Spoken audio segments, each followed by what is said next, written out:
Look at this. Look who it is, ladies and gentlemen. It's me. It's you. It's us.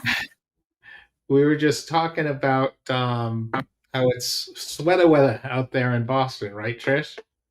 It's beyond sweater weather now. I didn't have any electricity until about 15 minutes ago. So if all of a sudden the lights start going out, I'm fine. It's just a little nuts outside. Getting in under the wire with electricity. Yep, I was thinking I was gonna have to go find someone who had electricity, but all worked out. Like one of the other colonial huts out there. Exactly. It is. I don't know what the thing is, but we lose power constantly. Do you not lose power? Pretty rarely, actually, because I live in a modern state. See, if we were not on live, I would, give you certain things right now. But since we are on live, I won't do that. Yeah, it's a regular occurrence here. And I do know, like, I mean, look at me. I look like all disheveled. It's crazy outside. And if you hear the wind, that's what it is. But we lose it a lot. And there are no places here, very few places where the electrical is underground. Okay. So, trees and wind, it's just nuts. It's nuts. Well, interesting you should mention wind because out here in California, are you familiar with the Santa Ana winds? Do you know that I've only heard of the Santa Ana winds one time? And it was because you said Santa Ana winds. And I said, what the hell are those? Well, so the Santa Ana winds are winds that come up from Mexico, thus the name Santa Ana, into California. I don't know if they still go to Texas to the Alamo, but up into California. And somewhere in California is always on fire, obviously. And Malibu's on fire right now, which is very sad. But not many people know this, Trish, but the time of the year, Santa Ana is friends with Santa Claus. Oh, I didn't know that, but Not that many people makes know that. sense. They love that name, the Santa name. But for me, so do you know this is coming and do you guys do anything about it? Well, they give a warning, and it gets pretty windy. And it can stoke the fires, as they say, blow leaves around, knock patio furniture into pools. But Craziness. Trish, Yes. very important to know that the Santa Ana and the Santa Ana winds are different from the Santana winds. You know why, Trish? Why, Doug? Because when the Santa Ana winds comes, you're like, oh, it's windy. But when the Santana winds come, you say, oye, como va?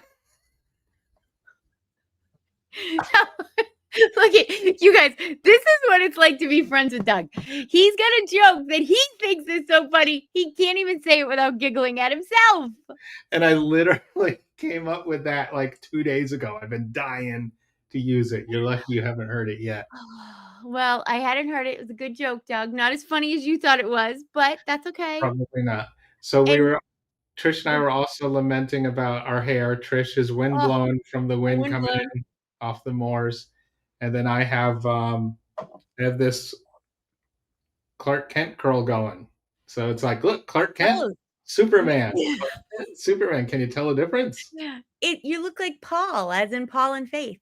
Oh, Hey, there are worse people you could look like than yeah. Paul. The one of the best looking couples in reselling. Yeah, Very, so I'm not Paul a, is one half of the My Reseller genie couple, and they are both very adorable. mm-hmm. That's true. And they are great. They're friends of ours, They ladies. are. They're great. But all right, so let's do the welcome. So Trish, why don't you do the romper room and I'll check the links. Facebook's been wacky today. I don't know if Zuckerberg's off his meds. Maybe Elon Musk is visiting, making some changes. Who There's knows? But something Facebook, happening in the Instagram, Facebook meta world. yeah. So Desiree is here. Luxury on a Dime. Amy is here. Amy Hanukkah. I love Amy. I love Amy. You know why I love Amy? Because Why do when you love it? we will be in Mastermind, Amy's in Mastermind, and we'll be talking, and she just like, even when I say something she definitely disagrees with, she just tells me like it. I just love her. She's like, well, that isn't what I do, blah, blah, blah. And I'm like, good for you, Amy. I love a girl who's good in her convictions. Malika is here. Our own Kim, Koala Trading Company. I love her because she's got the Haunted Mansion thing. Oh, look at this. See? She knows how to get to your heart. Desiree does. Doug, you are muted, my friend. Thank I you so don't much, Desiree. I appreciate it. know. I did it right before the live, as Trish was concerned about her My her windblown electricity. locks, And which we're then just going with. yeah, and then Trish, while I share a couple links because it looks like it's working now, please introduce us to our thrilling ABC after school topic.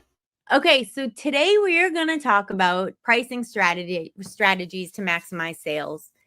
You know, I think a lot of us, we talk about this in Mastermind a little bit about having a strategy, and there are some people who do sales at a certain intervals, and so I just think it's important to have an idea of what your pricing strategy is. Are you somebody like me? I price high so that I can mark down. I use somebody who starts with a price that's exactly what you want and you're not willing to negotiate. So we're going to give this some thought. And one of the things that helps with pricing, and one of the things I think you need to think about with pricing, is the different platforms. And is something work better on one platform than it does another? And also, does a pricing strategy work better on one platform than it does another? So do you have something specifically for Poshmark or specifically for eBay? There's something called closet clear out on Poshmark. And so that's a way that, Posh pays part of the shipping and people, they get better deals. And so, but it also means you have to drop your price, and it has to be, I believe, 20% lower than your historic low, since that one item has been listed. So there are people who maybe will get to that end and use that closet clear out and then end the listing and relist it so you can start the process over again without having to keep going down in your prices. So it's just a lot to think about, and it's a lot to understand. You want to be competitive and you want to stay profitable, and sometimes those two things are difficult to make work at the same price points, if that makes sense. So sometimes there's a lot of thought that needs to be in these kind of discussions. Very interesting, and what a fantastic intro, Trish. Thank you so much. Did Of you course. know? Did you know? Stop the show. Did you know that I use your pricing strategy, Trish? No, I did it. So what's my pricing strategy, Doug? Where you said that you price high so you can lower the price. I do. I do that Um, most of the time. so here's the thing. I like having some wiggle room, right? One of the things that we talk about a lot is, how to get the most out of the algorithm.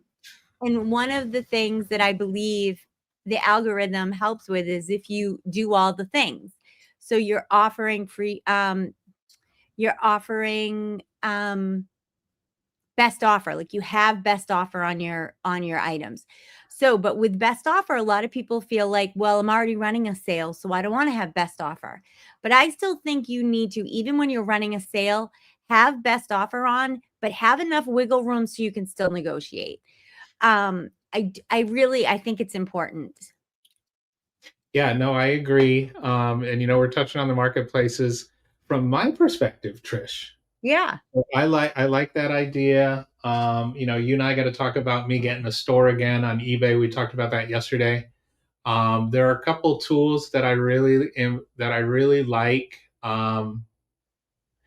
I really like on Depop that ability to do a bulk sale of everything. Yeah, Do that. That's pretty cool. that I haven't is. had a ton of sales on there, but I like the platform. It's super easy to list with, especially obviously with LP. And then even though they're wacky, I do love Mercari.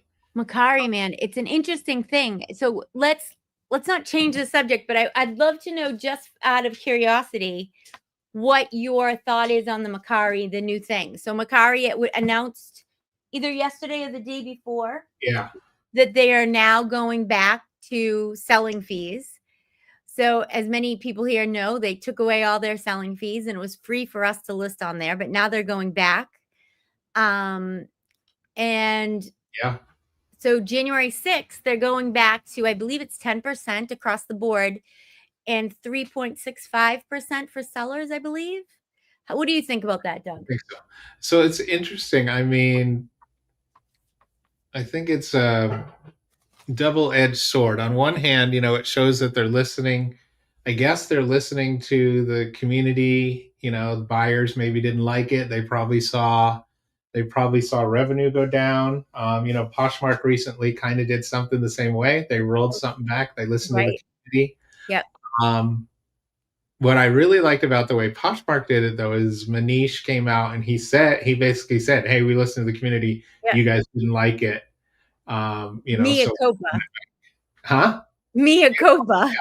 Coming Yeah. from coming from the godmother, ladies and gentlemen. But here's the thing, the difference between Posh and Macari to me. Posh did it almost immediately. Yeah, Posh did a couple yeah, of weeks. I think personally, I think they said they were listening to us, but if sales had gone up or sales had they would have been. stayed the same, we would have adjusted. We Yeah, want to sell, right? And yeah, it's their playground. If we need to do things by their rules, we're going to do it because it's their sandbox, it's their playground. If we want to play with them, we have to abide by the rules. And no matter how much we don't like it, if it didn't mess up their bottom line, we would have adjusted. yeah, So what I like about Posh is their bottom line was affected and they immediately, within weeks, rolled it back. yeah, The thing that I'm not sure about Macari right now is I think their bottom line is very affected. I don't know anyone who now says they're doing great on Macari. Not one person. And because of that, they're rolling it back and they're going try something else, but not until January 6th. So this is interesting too. And the current CEO, American CEO of American Mercari is stepping down. So Right. I don't know if it's stepping down or stepping down. And Right. then the Japanese CEO is taking over and is going to run it globally. I think the challenge is obviously the Japanese market is much different. The Asian markets are much different. TikTok kind of is dictated by the Asian markets, but they are in general like much more mobile and much more like everything's mobile and everything they buy different things and different trends work and they're very social. So I don't know if Mercari's going through an identity crisis or if it has something to do with this CEO switch up, you know? So we had we had a senior vice president from Macari and come to a class that we did on Listing Party and come and speak to us. Of course, this was way before all of this, happened. And when he came and spoke to us, one of the things that he kept emphasizing was people being, he used the word obsessed quite a bit.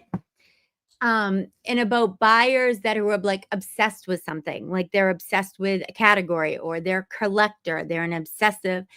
And he was talking about the K-pop cards. And he said, now this was within the last, 4 months, that their biggest selling single item on Macari is K-pop cards. Hmm. Which I know, very interesting because you wouldn't even think. Now that was in the American market too. That wasn't in the Japanese market. That was in the American market, and I found that very interesting because I don't know one person who Trish got him fired. Gina wrote, "That isn't who got Gina. That isn't who came. That isn't who came. We did not get him fired." If you Um, have if you have a problem or a challenge, call Trish and she'll be like, I'm glad you came to me.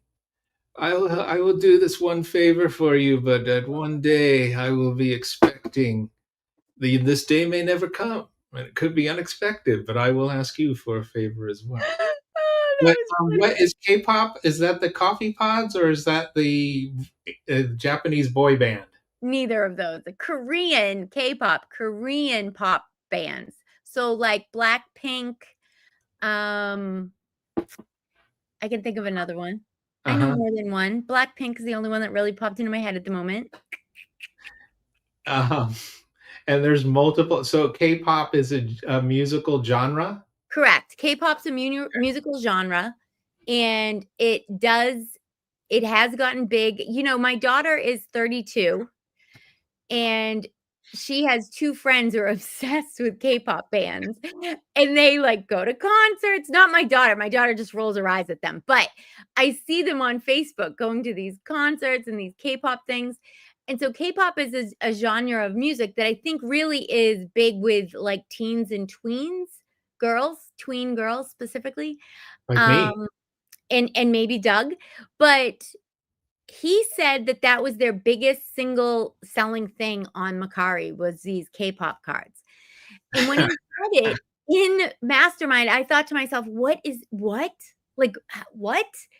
And he talked about how they really geared towards an obsessive buyer, a buyer who is obsessed with something, who is always looking for the newest thing, looking for this, looking for that. So, like a buyer who is really out there searching for specific things within this category that they are obsessed with. And I thought it was really interesting that they were building, you know, building a platform around this obsessive behavior, and I'm assuming that that's what's working in Japan, and so they're hoping it can work here.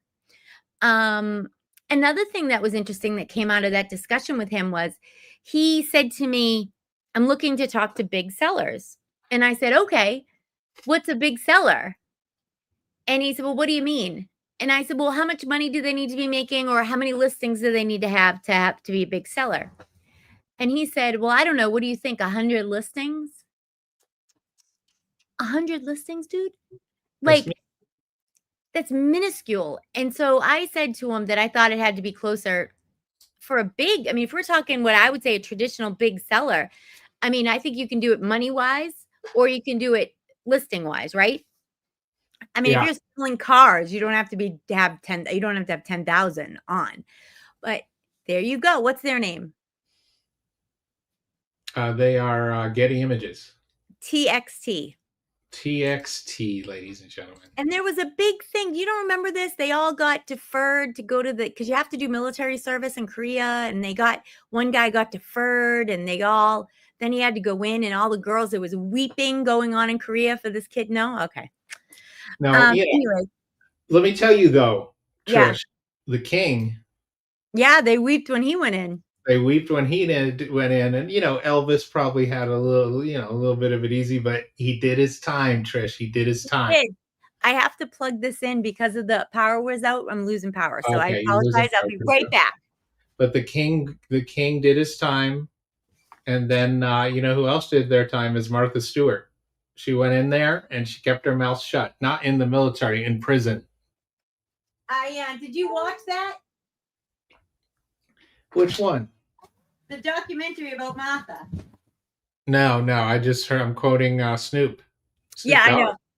I know I knew that, but there's a Netflix documentary on Martha. It was pretty interesting. Oh, I It have seen that. Yeah, it she's was pretty good.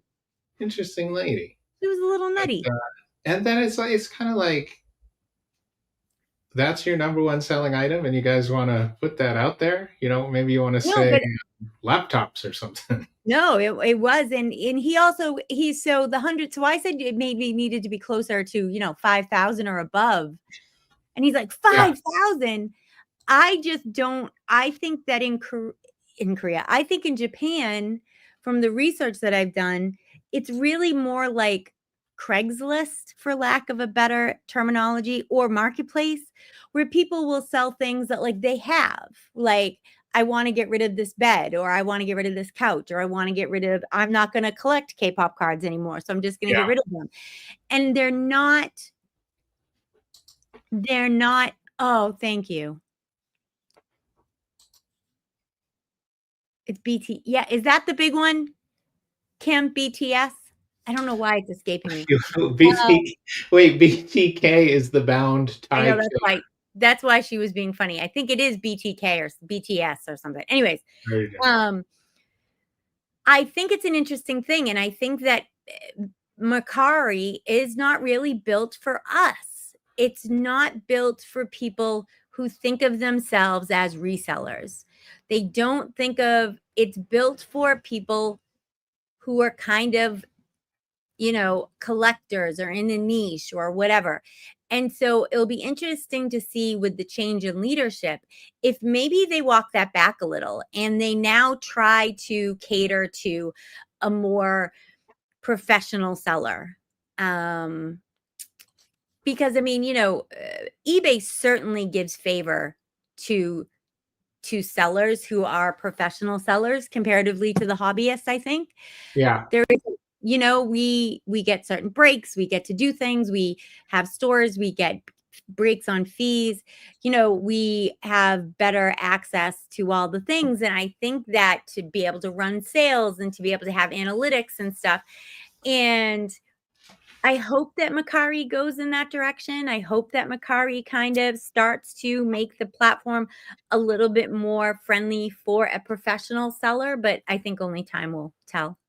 Interesting. Yeah, and I think it's going to be an interesting time for them. But again, I like them. I mean, I get at least I don't get, and obviously I don't get a ton of sales, but it'll get better. But I get regular sales on Mercari. I like them. I've always liked them. And then, ladies and gentlemen, if you have questions or comments or anything on pricing or strategies, put them in the comments, chat, and then give us a thumbs up, a like, a share, a comment. We love all that. Let's talk about research and list perfectly. Sure. So I use that when I list. Most of what I sell is still books. I've have some clothes that I will be listing, but I really like the Google image tool. Okay. So so let me ask you a question. As somebody who's not a professional seller, as somebody who's, I love you, but you're not really a professional seller. So let me ask you a question. When you use that tool, what are you using it for? To see the Google tool specifically at this moment, I'm just wondering. So with you're in LP, you're doing your little listing, you click on the little icon, it brings you to the Google search. What is it that you're seeing within that helps you? So usually, I'm usually doing a little price research, maybe a little description research. Some of the books I have are hard to find, so they're not on Amazon. So sometimes I'll do that. It'll take me over like Abe Books, Leo, something like that. So it's kind of product research. I used to do it a lot more for like description stuff and even for image recommendations. But I have some old books that don't really come up. But I want to see kind of what the pricing is across the board. And I usually price pretty fair because a lot of the stuff I have, a lot of the books I have right now, I got for free. So it's kind of like reasonable price somewhere in there. And then I'll go to eBay and I go into the research there. But I know we have that integrated now. Yeah. So that's, the thing about the Google research for me is it's not quite as, it shows you what people have it for sale right now. It's not showing you sold. Yeah, that's true. That's kind of what I was going to point out. I was going to say, for anyone who's new, if you're a new seller, be careful when you're looking up things that are live. Make sure you're going in and you're looking up at completed listings. For if you're worried about pricing, if you're just seeing keywords, how something pops up, if you're seeing pictures, what people use, then I think that tool is great. But when you're doing pricing research, I'd rather see you use the other tool that is integrated with us that hits you and brings you right to eBay research. Because at least within eBay research, you can look at just completed listings and then you can really have an idea of what something sells for on the regular. And then you can have a better idea of where you want to price your item. And once you have that idea of what you want to price, then the pricing strategy comes into play. Because I think if okay, on average, this item sells for 20 bucks. I'm just going to use whole numbers to make everything easier. If this sells for 20 bucks on the regular, do you want to do it at 40 bucks and run a 30% off sale and then still be able to have wiggle room to take a best offer? Do you want to do it at 30 bucks and run a 20% off sale and then not have as much wiggle room? I'm somebody who marks high to go back down. So I think of myself as Kohl's a little bit. I do run at a higher price point, but I take and I'll run sales constantly. I'm always having a 20 to 30% off sale. And then I still take offers on top of that. And then every once in a while, I'll do a blowout of a 50% off sale. I might do that this weekend just to try to move some inventory, and make stuff happen. So then you kind of have to work that in. But then on Poshmark, the strategy comes in because they have kind of like a different thing. And if you want to utilize the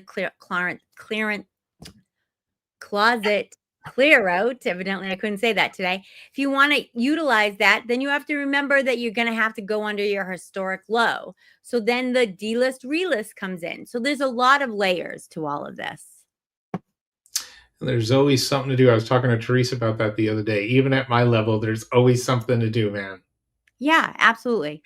You always got a list of stuff you should do, you have to do. And, one thing to think about too is that I've messed around a little bit is bundling, especially during the holidays, especially let's say, for example, you've got hey, you're having a baby book. Okay. Baby names, baby food, baby sleep. Maybe who's having a baby here? Do you know something I didn't know? Books. You want to see my stack of baby books? Where do you have all those baby books from? Right here, dude. I thought maybe someone was pregnant and he was trying to tell me. Not that I know of. I thought it was a secret code. So tell me about your bundling strategy. The New American Dictionary of Baby Names. Douglas still means the dark one or from the dark lake. Oh my Super baby true? food. Is that true? Yeah. No, I didn't know that. It's Celtic. Yeah. Healthy sleep habits, healthy child. And then Mooba La La La by Sandra. So it's like, hey, so you're having a baby bundle. I don't know why I'm going to tell you this, but I was thinking about this the other day when you and I were talking, that I was almost named Francesca. Huh. And they were going to call me Franny. That's cute. Yeah, it would have been bad when you find out at 50 that you're really not Italian. That would have been bad. That's a good story, dude. Fran. Interesting. Franny Marini. What? Because you're dad, right? Yeah. Oh, yeah. His name was Francis Marini. Yeah. So they almost named me after them and they were going to call me Franny, but I just think it's funny now that I'm not Italian, that would have been my name. Yeah. So the baby books. So do you think about trying to sell them as a bundle? And when you do that, how do you do it? And then do you do the strategy that Teresa does, which I think is very smart, is if she has things that will go with each other, she'll write in the description, I also have more blah, blah, blah. Please check out my other listings. Do you ever do that? No, I hadn't thought of that. It's more like, hey, these look like they could go together. I also have a filmmakers bundle of 3 books for independent filmmakers. Okay, interesting. Well, what you guys don't know about Doug is when he spent his youth, his wayward youth, and I mean young, making movies with his friend. Yeah, this is true. I was telling somebody that, it was on the social media thing last week with Bailey. She's like, and obviously there's a little bit of an age gap there. And she's like, yeah. I'm like, so how'd you get into social media, Bailey? She's like, yeah, well, my friends and I used to do YouTube videos for fun. And I said, of course, I went, back in my day, we Right. our Feature YouTube film. was a giant video camera with a VHS tape, Yep. and you film and then you edit with the two VCRs, and then as you guys know, my friend Philip and I, we would every Friday night his parents would go out to dinner to the fancy Mexican place in town, and then we would spend the night at one of the other's house, and we would make movies on VHS, and they would come home and they'd have to watch the movie, and these would not be like 5-minute student films, and we'd be like Yeah. Yeah. hour and a half in, they're like, I should have had another drink at the Mexican place. exactly. The poor things. I'm gonna be So like, tell me, this part's good. oh my Lord. So tell me what the heck. So what do you think about the bundles? When you said bundles, what does it think it does for you in your pricing? Well, I'm kind of thinking of, people are thinking they buy a few things together that are similar, like baby books, maybe bundles, maybe a Hunter S. Thompson bundle. And they think, I'm kind of trying to give them a better deal for the 4 or 5 together than if they all were separate. Well, I mean, you shave on shipping, you get Yeah. more things out of your house. It does help us. And so, pricing strategies are interesting because there are some people who will sit, Teresa Cox is one of them. Teresa will sit on things and she feels like this is the price I want. I'm going to sit on it until I get that price. I am a little bit more fluid in my pricing. Okay. I feel like I have very little into it. And if the market's going to bear only what the market's going to bear. And so I'm much more willing to kind of play the game and to put things up, put them down, and take offers and do the sales and see. Yeah, exactly, Kim. And see what I can get. But it's an interesting thing. And I often wonder about how people make these decisions. And so when you price, what's your thought? Do you do pricing research, or do you just throw a number up there and hope for the best? I do a little pricing research. Most of the thing is I try to make sure it's not like some kind of rare edition or rare book or something like that. And then, most of the time, generally in books, there's not a lot of profit, not a lot of margin there. So I Okay. usually do. I mean, hardbacks I'll usually start at 10, and that gives me some wiggle room. Sometimes they sell, and then usually smaller paperbacks I'll start at 5 and go from there. And then again, sometimes they'll sell.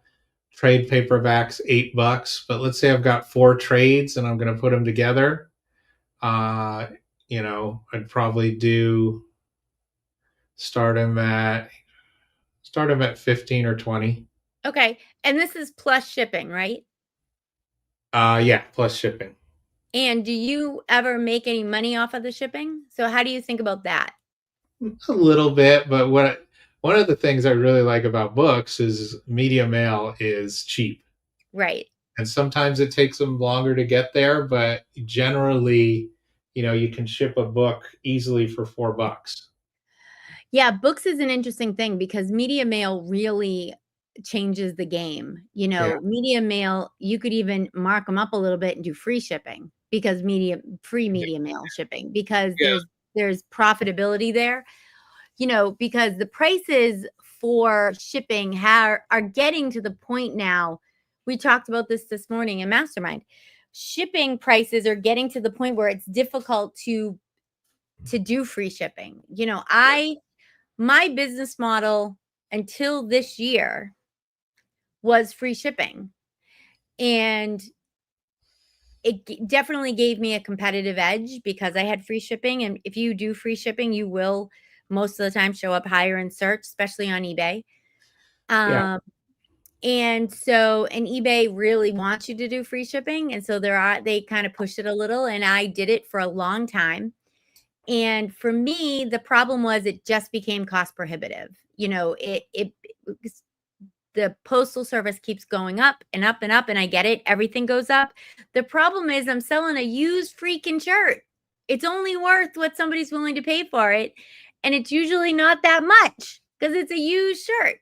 So, but the I had to give up on the free shipping. So that's, so now I've gone to what I call subsidized shipping. So anything under a pound, I charge $3. Anything over a pound, I charge 5.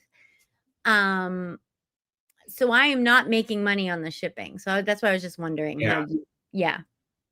Yeah, no, and I did free shipping for a while, and I would try to bake it into the cost of the item, but they weren't selling. Yeah. Then you go down, and then eventually you go down and down, and then it gets to a point where, I had a couple of, obviously this is what we say, we're always learning, and it's a learning lesson, but sometimes there've been a couple times where I haven't made anything Yeah. on a book, or made the couple of weeks ago, eBay's like, we deposited 38 cents into your account. And I'm like, hey, save the email next time. It probably costs you more to send the email. You need to take a photo of that and put that out there. That's I did. hysterical. I No, did. really. 38 cents in your account is good. But that's one of those where like somebody mails you a check for 1 cent. Yep. It costs You're like, you. buddy, keep it. What's postage cost now? 60 something cents. Oh wow, jeez, I remember. No, just Right? kidding. I think so. Hold on, Something. I'll look it up while you're talking. Wow, there's something like that. Just get the forever stamps, and obviously we don't mail as much as we used to, but Well, and go yeah, go ahead. ahead. No, you. I was just going to say, kind of to sum up what we were just talking about, is like, obviously List Perfectly's got some tools to help you research price. The marketplaces 68 inherently cents. 68 cents. All right. Yep. Have some tools to help you run sales, to help you reduce stuff. And then I lied. It's 73. 73. Geez. It went up in July to 73. Inflation. And then too, obviously there are buyer strategies that like we all know on Mercari, if you like something, you're expecting us to send you an offer right away, and I'll do it. All right, I'll knock 5% off, or whatever it was, whatever it is, or whatever it was now this week at Mercari. But that's Mercari. So how do you feel? That's an interesting thing. How do you think Mercari buyers? Do you think there is a Mercari buyer, and what's the culture, and what are they expecting? Well, and see, that's an interesting question, because we know that buyers are different across the board.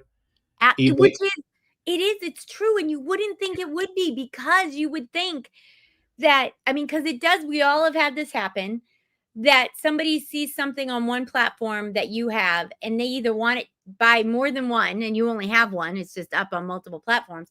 Yeah. Or they'll say, hey, I'm looking at this, but I'm going to buy it over here because it's a better shipping option. And what I mean by that is usually Poshmark, if it's a heavier item. Yeah. So, Posh up to 5 pounds is one price.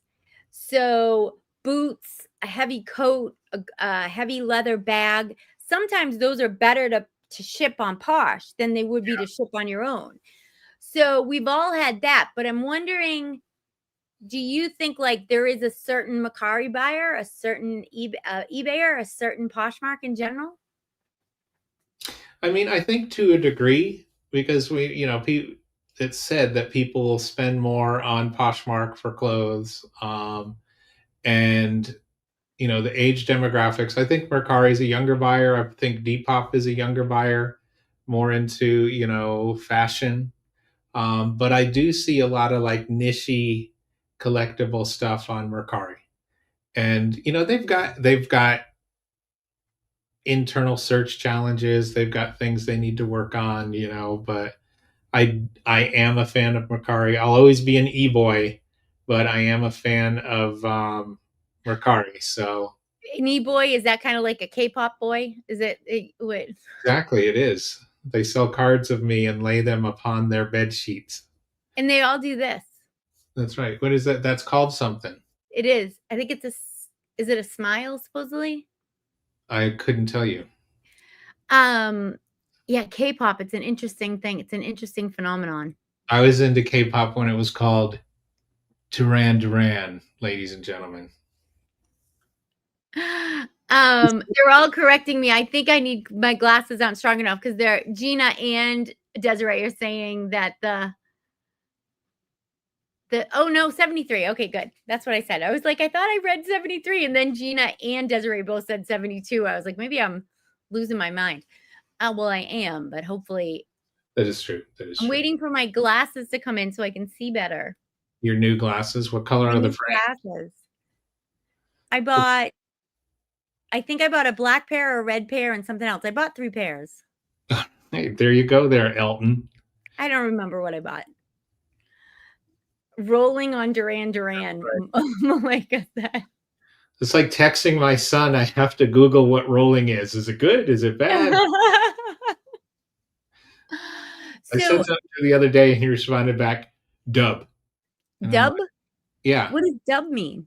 dub to me is a musical thing, but dub Yeah. is apparently it means that's a win." Oh, interesting. Never heard that before. Yeah, slang term. I don't know. I'm in So though. I'm actually in a big Duran phase again. It comes and goes.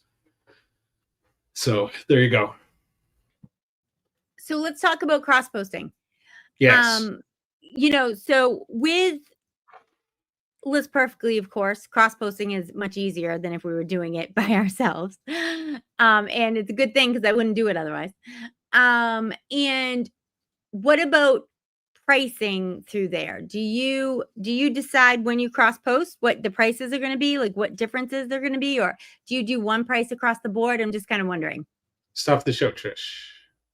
Malika Stopping. wants to talk about music. She's dropping the Wham wham. is our jam. I love Michael.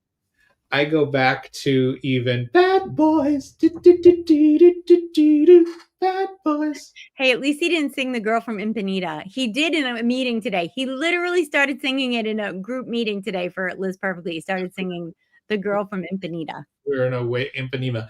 We're in a waiting moment. I traded a Wham record in high school. So there was a counselor there, and he would trade records. And I had an extra copy, believe it or not, of Duran's Rio album, and I had a copy of Wham's Make It Big, and I traded for the English Beats, English Beat one album, and then I traded for Police's Ghost in the Machine. So I upgraded, they would say. All right, that's good. But in answer to your question, so obviously it can be, probably a reverse pyramid. You're sending your stuff out to different spots, and you have one spot where you can update your prices if you need to. You can bulk update your prices. Yeah, But that's I kind of what I was wondering. Do you do that? So do you have a set price across all, or do you do separate pricing strategies?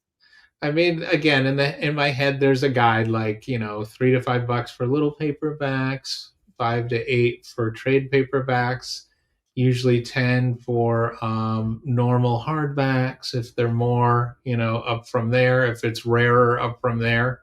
But then what tends to happen too, though, when I've got it listed out there, I'm doing all kinds of different promotions across Right. all the platforms, so it Right.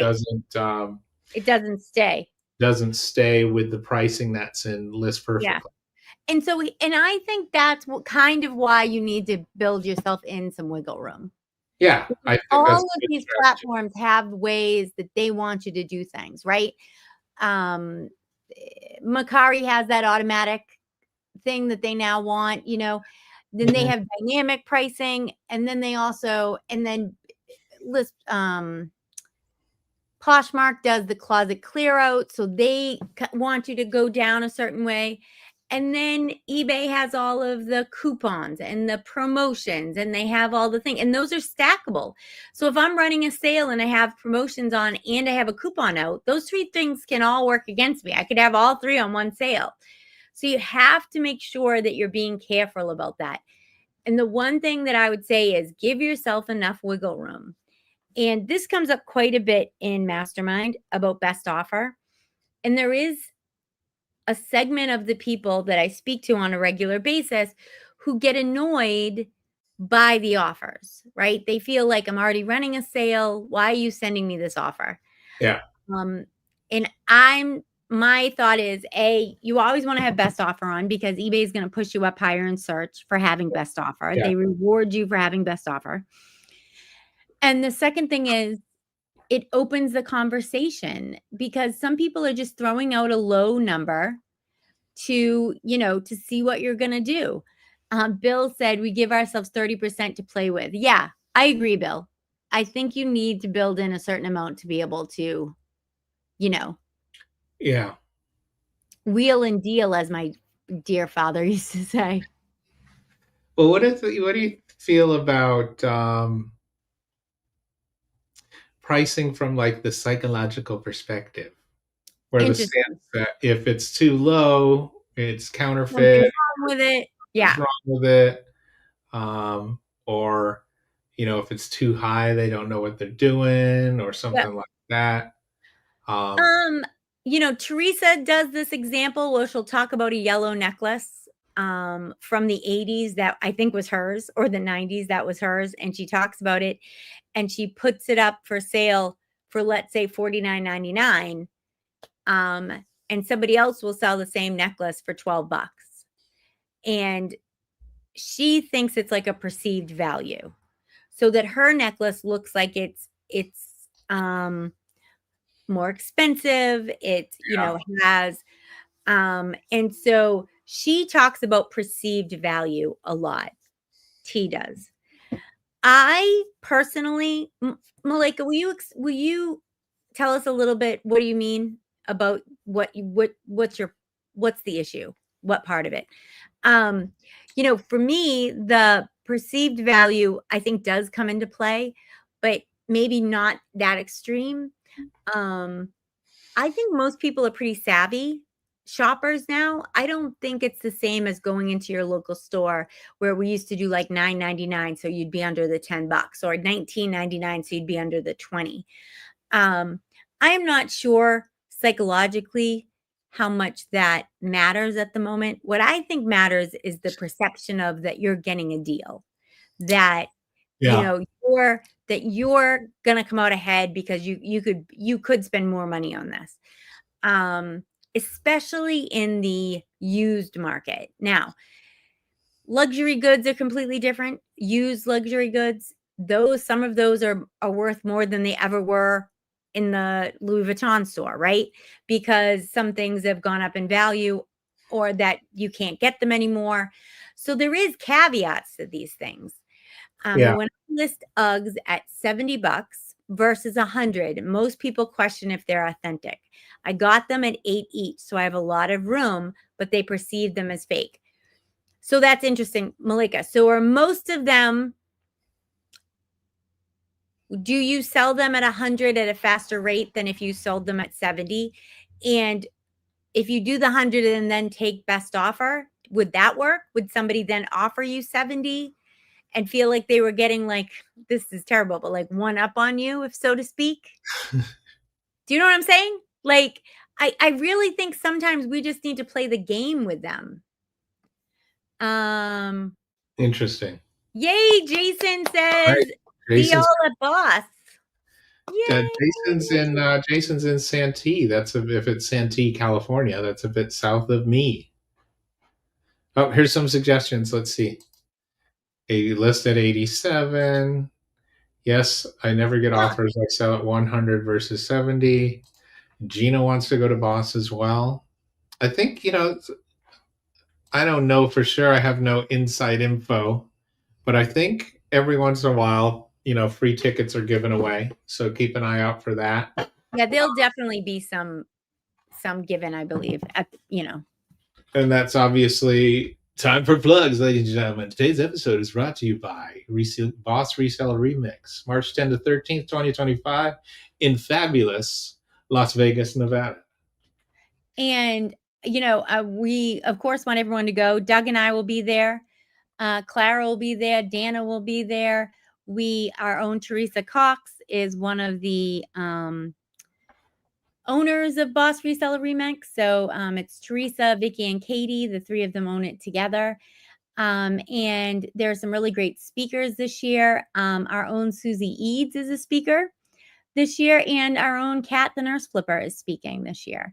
So there's a lot of people, a lot of new people that I don't particularly know. So I'm really looking forward to that. And there's a lot this year on, it seems to me like kind of expanding. Oh, Scott Chichinking, he's great. He's a great guy, very nice. Yeah, very nice lad. There's Miss Susie. I love that picture, Um, Susie. Bill, Philip Jackson is great. nice. Yeah, no, there's a lot of people we know, and I guess there's going to be more to be announced. Yeah, so I mean, it's an interesting thing, and the whole thing about Boss is more than what you learn. It's the networking, and it's being able to, some of my best friends in the world, really. I mean, I'm not specifically from Boss; they're really just through reselling. But Boss, really, you get to see each other, and you hang out, and it's great. So. And List Perfectly is is the main sponsor this year, which is awesome. And so, it's a really great thing. And we hope that a lot of you will look, into it. There you go. Yeah, and it kicks off the seller year, I guess. So they are in March. Yeah, it's going to be great. So Gina said somebody's rude. I'm assuming it's me. I probably said something rude.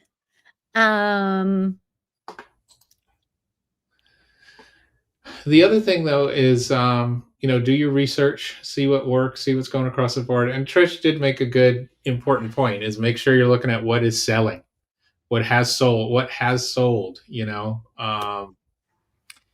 So that'll give you an idea what stuff's going for. Look at the metrics, look at the seller tools. Like that research tool on eBay is great. Used to be Terapeak. Yep, it was Terapeak, and then eBay bought it. Yeah. And now it was integrated. It was Terapeak for a little while, and now they've renamed it to eBay Research. And right now it goes back. Trish froze up. While Trish is frozen, I will say experiment with different pricing levels too. So again, same thing with the basic. Do what works, do less of what's not working, and there you go. But so think about that. And again, I really like the Google tool. Google Shopping is a tool that a lot of buyers use, especially this time of year. They're going to look at Trish lost power, ladies and gentlemen. So we'll see if she makes it back. But you may be stuck with me for a bit. How about if let's there you go. So I'm gonna actually take a screenshot of that for her because it's a perfect pose. Went away. But ladies and gentlemen, so here we are. We're talking about pricing, wrapping it up a bit. I like the Google tool. Google Shopping is still big. They're doing actually an ad campaign now about researching stuff, researching prices. A lot of people use that. The Google tool takes me to different book sites for what I sell, and a lot of sometimes even with a book, if I can't find it on Amazon, just to look up more info, things like that. The Google tool, which is integrated within List Perfectly, helps. You just put an image in a listing, and you can click that magnifying glass, takes you to Google Shopping. And it's like we always say too: be flexible, be willing to learn, be willing to try new things. And then, you'll always. I mean, I'm still learning. You'll always be learning all kinds of different things about pricing. And obviously there's always trends. Some stuff sells seasonably. Some stuff just gets a weird bump, like every once in a while a fidget spinner type of thing comes along. That is a crazy trend. But Trisha's power is out, but she is texting me. So she misses you all. But let's see. Any other questions? Research is important. Make yourself aware of the tools that are out there, the internal marketplace stuff, the eBay research tools, the eBay research tab and Seller Hub. List Perfectly integrates with that. And then obviously Google Shopping is your, a good tool for information across the board. Um, Find that sweet spot if you like, especially if you sell a lot of similar items. Like me, I have those little points that I use. Maybe not perfect, but it works for me. I usually start smaller paperbacks at $5, hardbacks at 10, and that's a lot more than you can get. But some of my stuff again is rare, so if you find the right person looking for it, that's good. I do sell some classics. I sold a Slaughterhouse 5 by Vonnegut the other day that I will be shipping out soon. And I do books. I have sold a couple books on Depop. Still working on Poshmark, and the interesting thing for me is I'm starting to sell clothes, so I want to make sure I price those right. Sold a Vans backpack today, so but adjust those prices over time. Try different things. Again, I love the Depop bulk edit where you can change up everything, do an across the board sale. eBay's got those tools. If you have an eBay store, you can easily do sales, promotions, things like that. But every once in a while, I'll be willing to go into on eBay, change up the prices, try some different things. I think same thing across the board. Be willing to be willing to try those different things, adjust your prices. I actually I had a time a bit back. I know I've mentioned that. Hey, Tabor, thank you so much. Sending good vibes and lots of sales for all the sellers. Hopefully things will pick up. I hope they will. But yeah, I had somebody shoot me an email or shoot me a message about a book, and I realized that I had it priced too low, and I raised the price a bit, not crazy, and they still bought it. But work on finding those sweet spots. Learn from your mistakes. Offer discounts and promotions. Think about bundles. Try different things. And like we always say, be aware of your direct competitors. See what they're doing. See what works. Trends in your categories and verticals. Um, and think about too using List Perfectly to go in and update your listings. I'm not on eBay. I'm not a fan of delist relist, but we're starting to see a little more. Apparently, some people from eBay are saying, you should delist and relist now and again on eBay, which I thought was interesting. I know a bit about SEO, and I think that you need to think about that singular URL. So I always lean towards just kind of going in and tweaking the listings a bit here and there. And just, try some different things, update your title, update your pricing, maybe try some new images, just kind of like refreshing those listings. So, but yeah, sorry, ladies and gentlemen, Trish's power did go back out. So you're stuck with me, but it's always fun. Thank you so much. Thanks for tuning in. Thanks for listening. Thanks for watching. Thanks for supporting everything. And thanks for being a great community. We love you guys. And, we're all in this together. Like Tabor says, good vibes and lots of sales for all the sellers. I'm looking at the calendar. So couple things to tell you about. So obviously this was Wednesday reseller tips. You got that for you every Wednesday at 3 Pacific, 6 Eastern. Friday at 11 Pacific, you get Trish and I again for the Friday YouTube Live. We're going to be talking about how to make List Perfectly your virtual assistant, how that works, some of those features, and talking about virtual assistants and how List Perfectly can help you with that. And then obviously we've got the live. We'll do the listing party after, so that'll be great on Friday. Obviously Pro Plus is coming, so we got a lot of Pro Plus content going out. So keep an eye out for all that. That's very exciting. Coming January 2nd. And that's the thing is I think Pro Plus changed even my game. And it's just so so interesting to list now versus even like 6 months ago. And the different things that can be done with all the tools in there.